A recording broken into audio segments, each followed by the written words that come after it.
Hartos.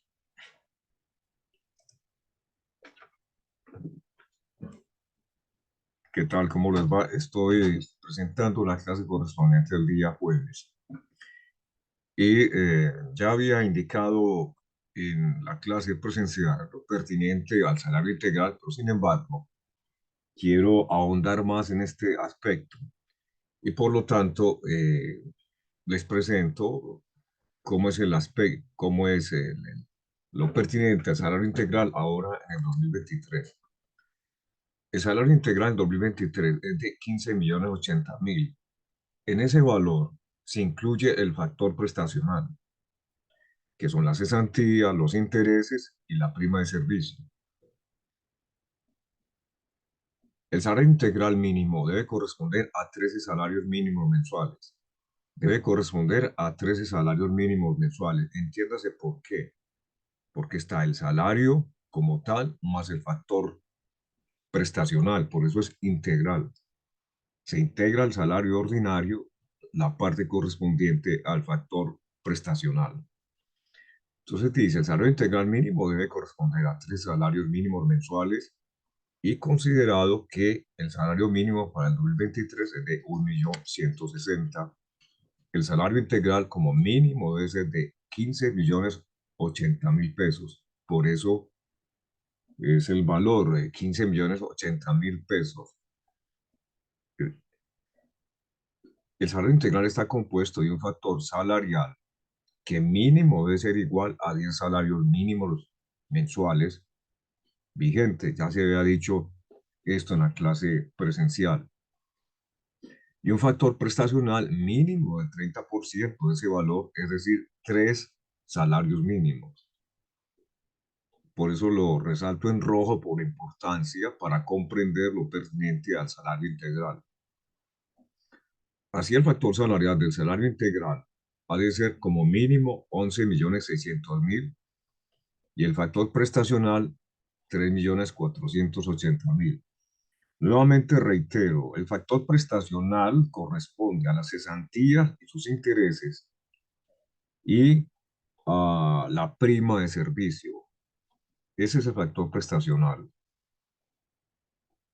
El salario mínimo se incrementó en un 16%, de manera que quienes en el 2022 tenían un salario integral mínimo debe tener un reajuste de por lo menos el 16% para que su salario integral siga estando dentro de los límites mínimos que considera el numeral segundo del artículo 132 del Código Sustantivo del Trabajo. O sea, lo que le estoy manifestando, que les digo, está conforme al artículo 132 del Código Sustantivo del Trabajo, numeral segundo. Si no se hace ese incremento y en el 2023 el salario integral queda por debajo de los 15.080.000 pesos, no significa que desaparezca la figura del salario integral, como lo ha señalado históricamente la Sala Laboral de la Corte Suprema de Justicia en una sentencia que es la SL 1477 de 2001.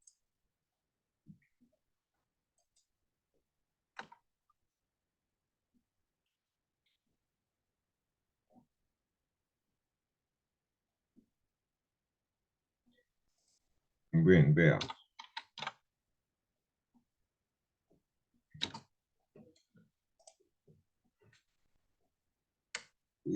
Esto que estoy manifestando se traduce así sencillamente. Hay una norma que indica a cuánto debe ascender el salario integral. Si no se el incremento, no se realizó el incremento del 16%, que es un incremento del salario mínimo, y el salario integral se relaciona con el mínimo más el factor prestacional. Si no se incrementó en el 16%, lo que significa que no da 15.080.000, no es que la figura del salario integral desaparezca. Es decir, si un empleador que pactó con el trabajador salario integral no le está pagando mensualmente 15.080.000, No puede el empleador pensar que ha desaparecido el salario integral. Lo que ha ocurrido es que no le está pagando como manda la ley. El salario integral sigue siendo una obligación por parte del empleador frente a ese trabajador. Y es lo que la sentencia de la Corte Suprema ha indicado.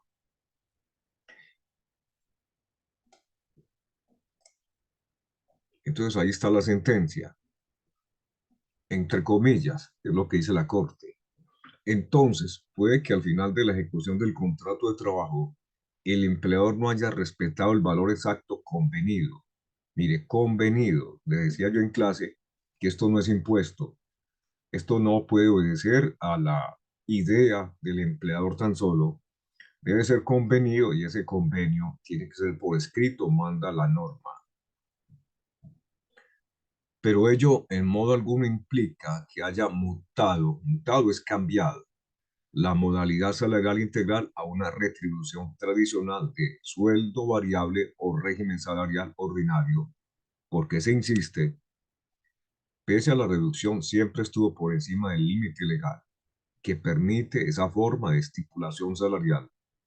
Muy diferente es que esa disminución apareje otro tipo de consecuencias, como es es el reconocimiento de diferencias salariales o el reajuste correspondiente, tal como se dejó sentado en una sentencia, la SL de 17 de abril de 2002, radicado 17.214, y la sentencia del 9 de septiembre del 2008, radicado 33.506, que obviamente no fue lo solicitado por el demandante, sino la ineficacia o mutuación del pacto del salario integral por uno ordinario. Es decir, lo que decía ahora, simplemente el empleador está incumpliendo lo pactado.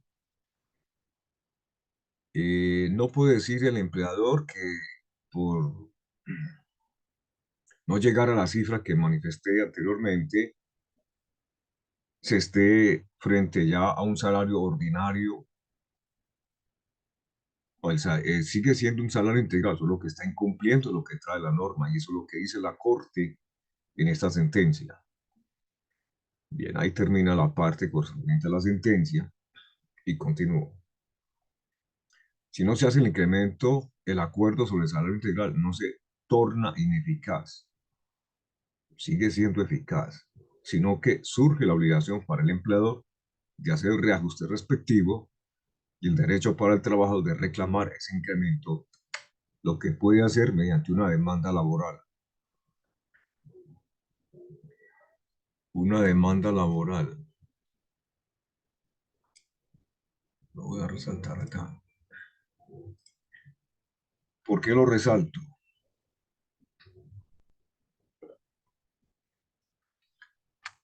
Porque lo peor para un empleador es que lo demande un trabajador. Las demandas son costosas,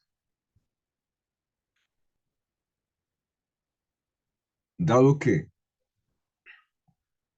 no solamente es pagar lo que debe, sino más las sanciones que establece la ley.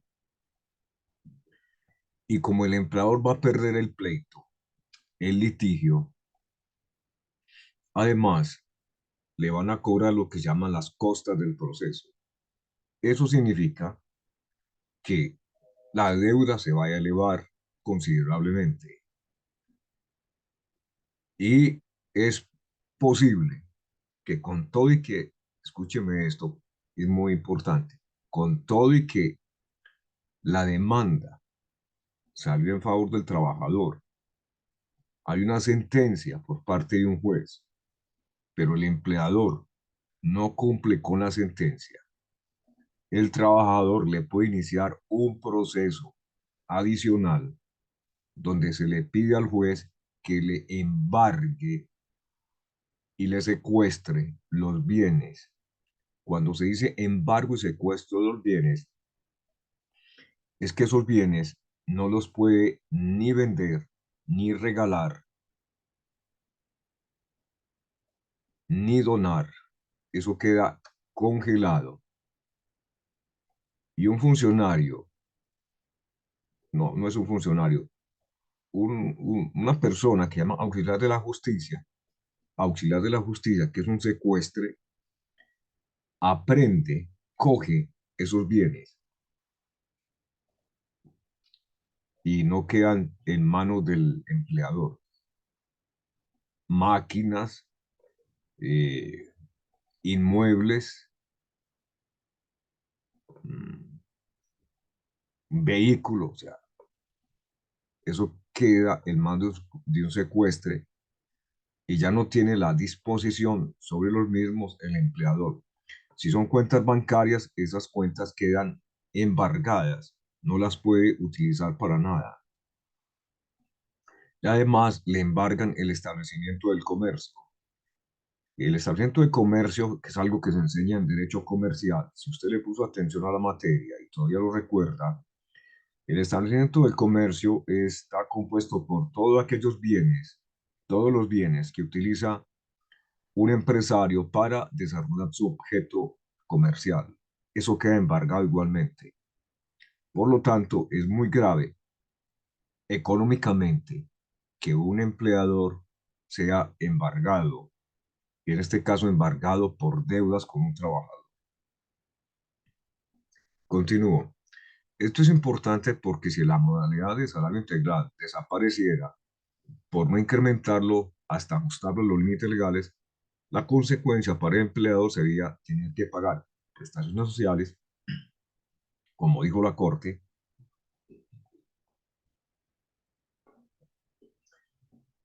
La consecuencia no es esa, sino la obligación de incrementarlo, puesto que el salario integral sigue siendo válido.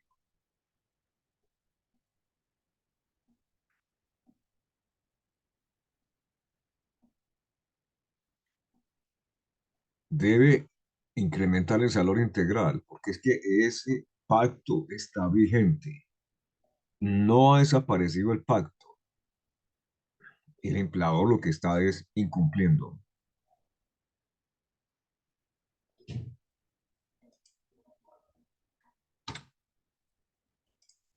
Bien. Sobre la seguridad social integral, que algo me preguntaron en la clase. Dice lo siguiente. Los aportes a la seguridad social en trabajadores que tienen un salario integral se realizan sobre el 70% del salario integral, que es distinto a tomar el factor salarial como base de cotización. Entonces, ahí hay un ejemplo.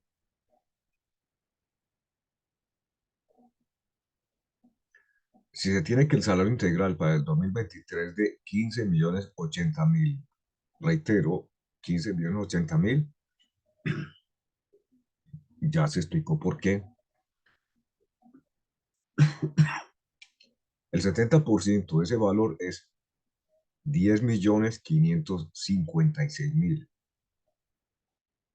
que es el menor al factor salarial, que equivale a 11.600.000.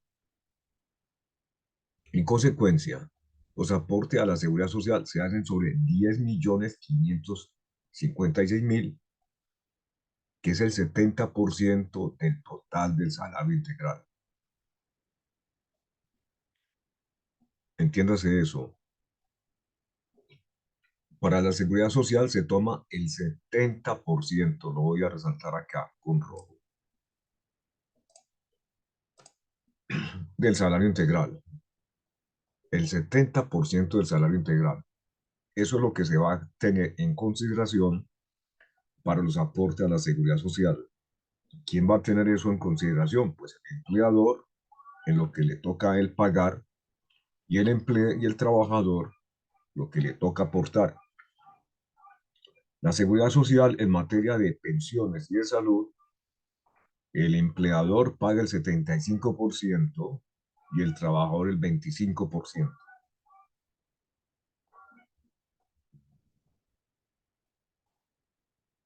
En cuanto a los aportes para fiscales en el salario integral, no está exento del pago de aportes para fiscales, puesto que esa exención aplica únicamente sobre salarios inferiores a 10 mínimos. y el salario integral supera ese monto.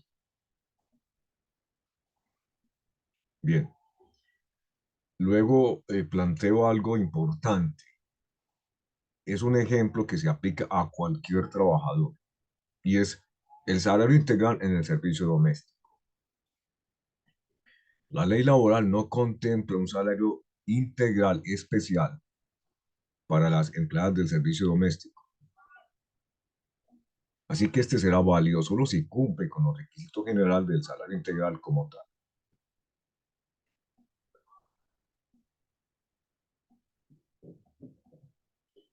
En el servicio doméstico no existe el salario integral.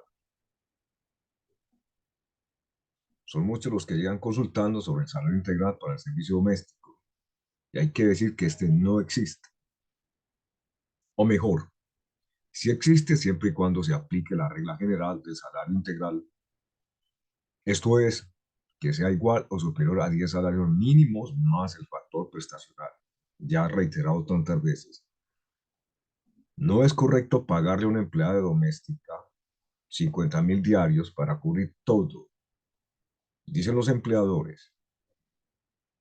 Eso es posición de los empleadores.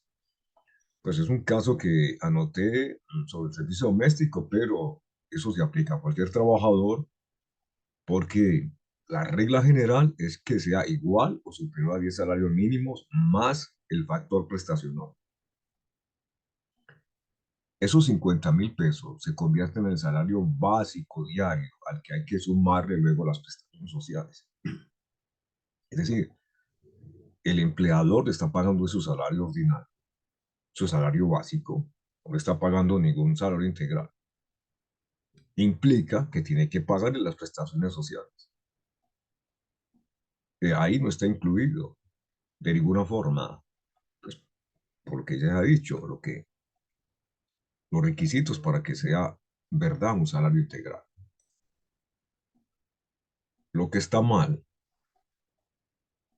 Normalmente un empleado del servicio doméstico le pagan entre 500.000 y 700.000 pesos mensuales y en algunos casos a ese valor le suma el pago en especie que representa la alimentación y la vivienda.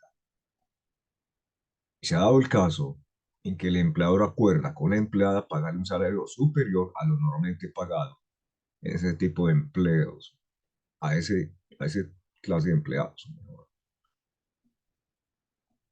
bajo la firme convicción que será un salario integral. Pero luego la empleada demanda y el empleador deberá pagar prestaciones y recargos no sobre los 500.000 o 700.000, que hubiera sido el salario no integral, sino sobre los 900.000, que creyó que era un salario integral y que resultó no serlo. Creyó que era integral y eso no es cierto, de ninguna forma. Entonces la empleada del servicio doméstico lo demanda. Y en rojo anoto, otra vez, el salario integral para el servicio doméstico no existe, a no ser que se le pague un salario de 10 mínimos o más. Y, el, y otros 3 salarios por concepto de factor prestacional, es decir, 13 salarios mínimos mensuales. 13 salarios mínimos mensuales.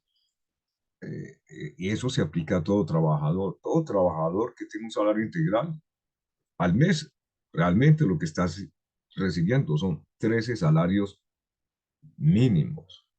13 salarios mínimos. Reitero, porque está ahí el salario ordinario más el factor prestacional. Recordando que las partes pueden acordar que la alimentación y la vivienda constituyan un pago en especie o que no constituya salario. Ya lo había dicho en clase, les reitero eso. Pueden acordar que la alimentación y la vivienda constituyan un pago en especie o que no constituya salario. Si nada se dice, si nada se dice, si no hay un acuerdo, si hubo silencio y recibió alimentación y vivienda, esa alimentación y vivienda constituye salario. Si se acuerda que la alimentación y la vivienda constituían salario en especie, se deben respetar los límites legales respecto a los pagos de salario en especie.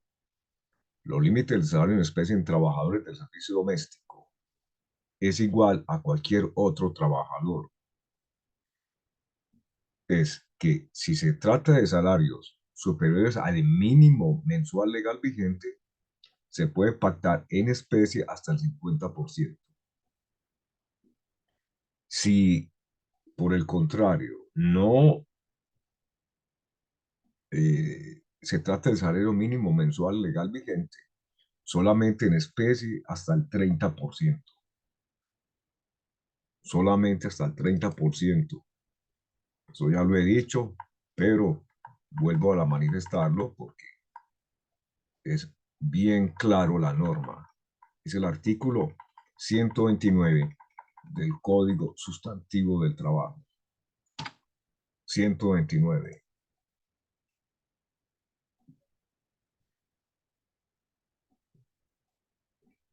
Sobre los artículos, a ver, más que saberse que se trate el artículo primero, 20, 30, 40, es saber qué es lo que dice el código. Seguramente quienes son abogados y expertos en esta materia, sí, se saben que se trata del artículo 20, el 40, el 50, el 130, pero lo básico es que usted sepa qué dice la norma. Eso es lo básico.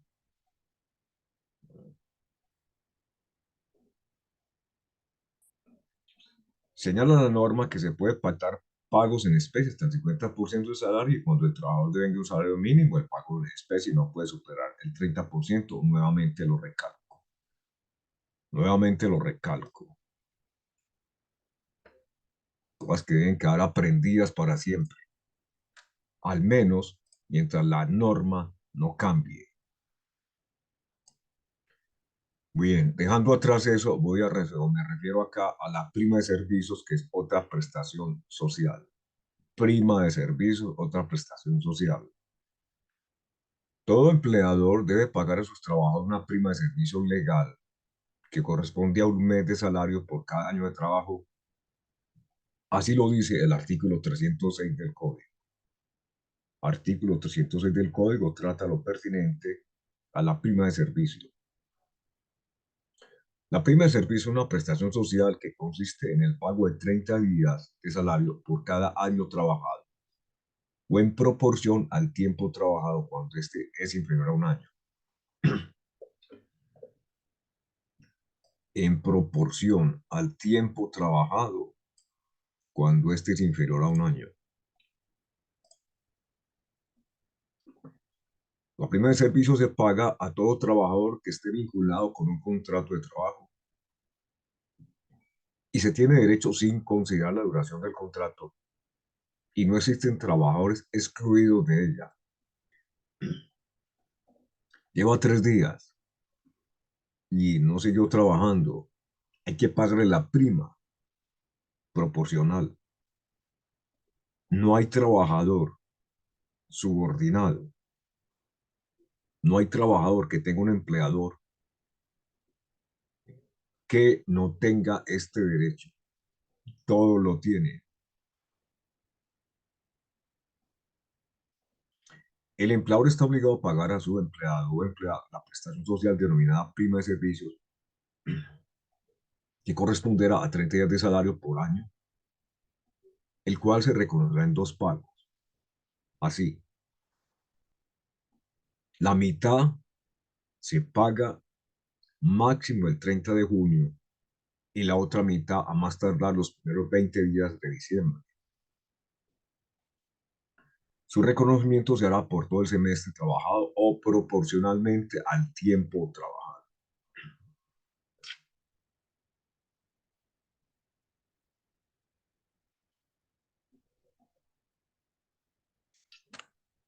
Parágrafo. Se incluye en esta prestación económica a los trabajadores del servicio doméstico, choferes del servicio familiar, trabajadores por días o trabajadores de finca y en general a los trabajadores contemplados en el artículo tercero de este Código Laboral o quienes cumplen con la condición de empleado dependiente, es decir, todo el que sea dependiente, que tenga un empleador y que tantas veces se ha dicho que esté subordinado, que es el elemento básico, esencial, tiene derecho a la prima de servicio, independiente de la duración del contrato.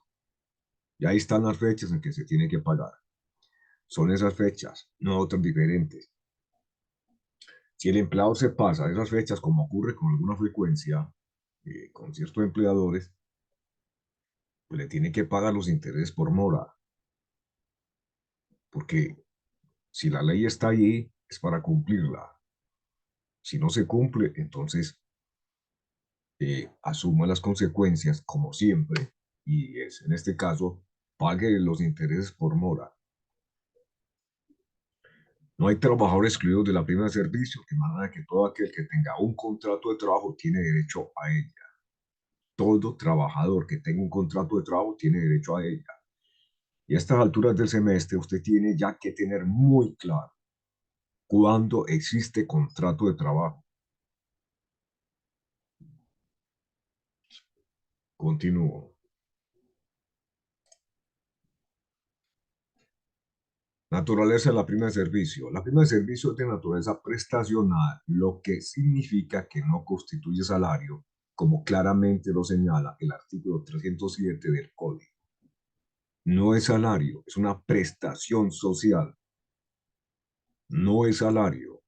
Usted está en esta materia, está estudiando derecho laboral. Yo enseño derecho laboral y le estoy enseñando a usted, y esto no lo debe olvidar, que la prima de servicio no es salario, es una prestación social. Las cesantías no son salario, es una prestación social.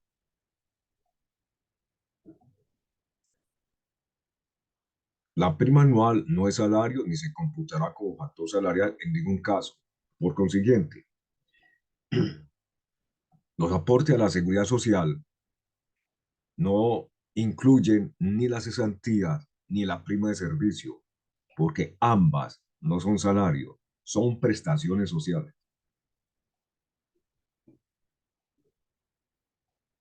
En razón a su naturaleza no salarial, la prima de servicio no se incluye para el pago de ningún concepto de nómina, porque en sí misma es una prestación social. Nuevamente ahí anoto las fechas de pago. 30 de junio, 20 de diciembre. Son las fechas que el código trae. Eso no le da ninguna libertad al empleador para modificarla. Y esto es para todo, lo he dicho varias veces. Lo que está en el código no puede ser modificado, ni por el trabajador ni por el empleador. Cumpla estrictamente lo que trae la ley, que es muy común o con la costumbre de hacer otra cosa diferente. Pues eso no tiene ningún interés para la ley. No sea parte de la ley nunca. Es lo que le está diciendo la norma a los empleadores y a los trabajadores. Apartarse de la ley trae consecuencias. Y en el plazo máximo para pagar la primera parte de la prima se vence el 30 de junio, pudiendo el empleador pagarla antes. Puede pagar antes, no hay problema. El problema es si la paga después. El plazo para pagar la segunda parte de la prima de servicio está hasta el 20 de diciembre. La ley afirma que el plazo es los primeros 20 días de diciembre, por lo que se puede pagar en cualquier día siempre y cuando no pase del 20 de diciembre. Llegada la fecha máxima para el pago de la parte que corresponde, se debe pagar la prima causada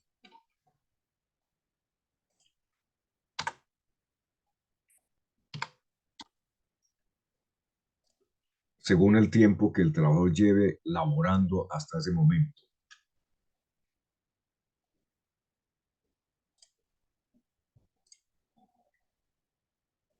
Así que si el trabajo lleva un mes, llegada la fecha indicada, debe pagar la proporción correspondiente. Es decir, Si hay que pagarle el 30 de junio máximo, llevo un mes, pues páguele proporcionalmente ese mes, por concepto de prima.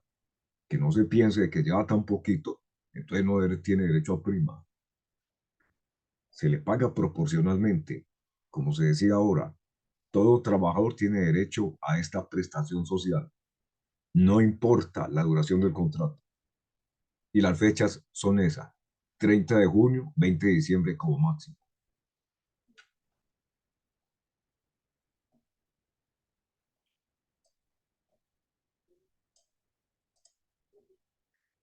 Ahí hay un ejemplo de cálculo de la prima de servicio. La prima de servicio corresponde a un mes de salario por cada año de trabajo o proporcionalmente cuando es menor.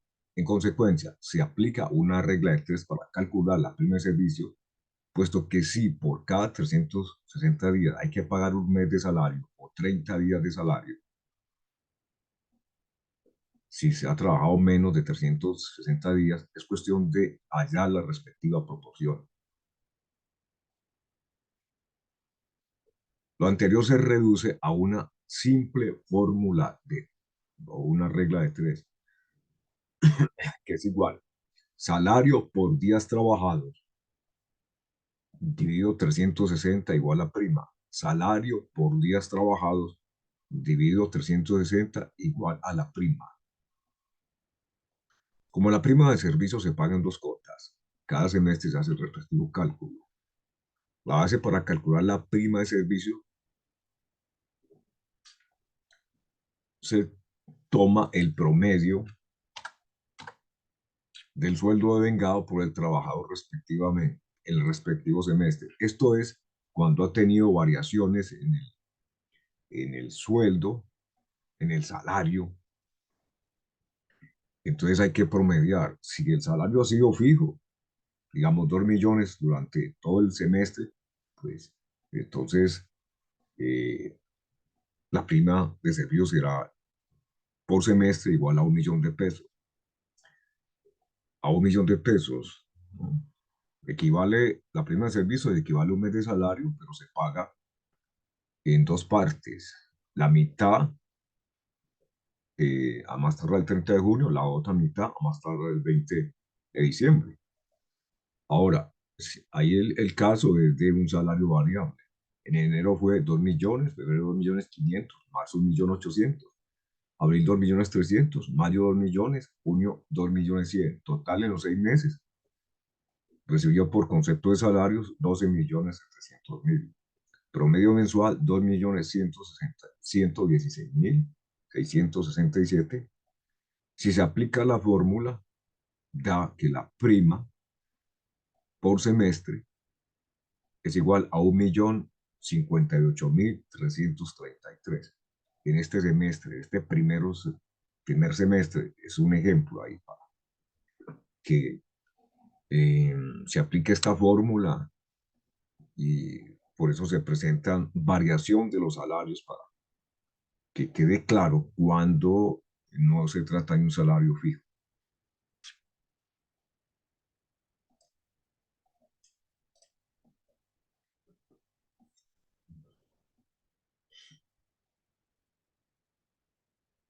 Aquí hay otro ejemplo igual, la misma cosa. Eh, en la otra diapositiva, ahí se cambió el salario, se modificó, no es sino aplicar la fórmula y se da que en el mes es 1.091.250 pesos. Perdón, el semestre. En ese semestre, de enero a junio, 1.091.250 pesos. Bien.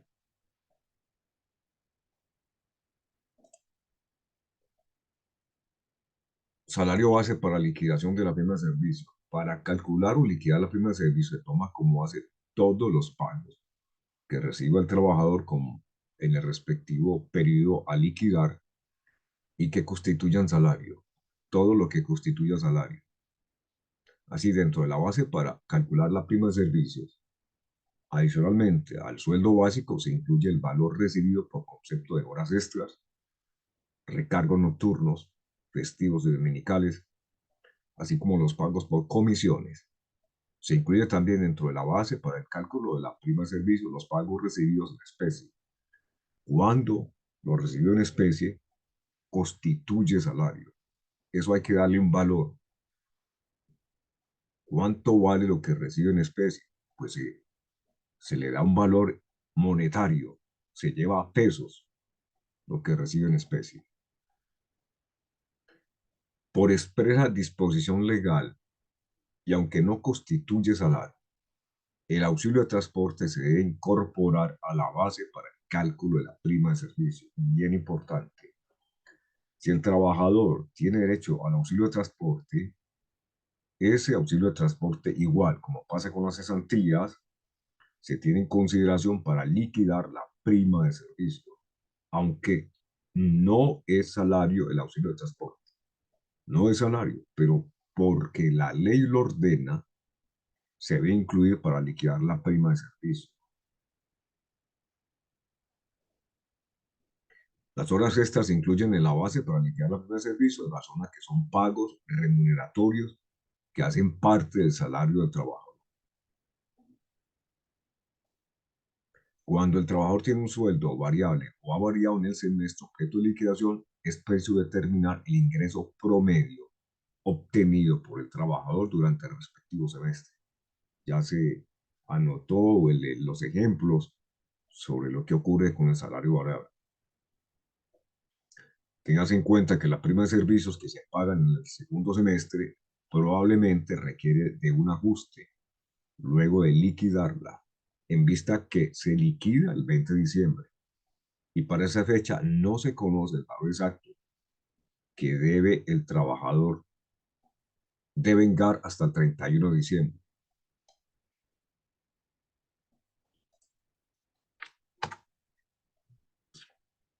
Es decir, mire, el trabajador llegó el 20 de diciembre, se le pagó la prima, pero él siguió trabajando y al 20 de diciembre no se sabe exactamente cuánto devengó por salarios al trabajador.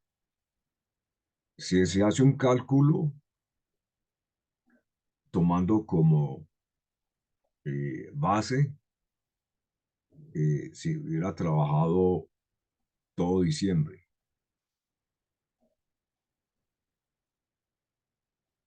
pero a esa fecha no se sabe el valor exacto que el trabajador va a devengar. Entonces hay que hacer un cálculo posterior. Recordando que el plazo máximo que el empleador tiene para pagar la prima de servicios es el 20 de diciembre y se debe liquidar entre el 1 de julio hasta el 31 de diciembre. De manera que si entre el 20 de diciembre, aquí está la explicación, de manera que si entre el 20 de diciembre y el 31 de diciembre el trabajador devenga conceptos por horas extras, recargos, dominicales, festivos, estos quedan por fuera de la base calculada al 20 de diciembre o la fecha en que se liquide. O sea, hay que volver a hacer una liquidación porque trabajó extras y otros recargos y cuando se hizo la liquidación de la prima a 20 de diciembre, se hace con fundamento en que en el salario básico del trabajador, porque no se sabe si va a trabajar extras o tiene otros recargos. Si eso ocurre, hay que hacer una liquidación adicional, porque esas extras y esos otros recargos constituyen salario y no se le tomó en cuenta para pagar la prima del segundo semestre del año.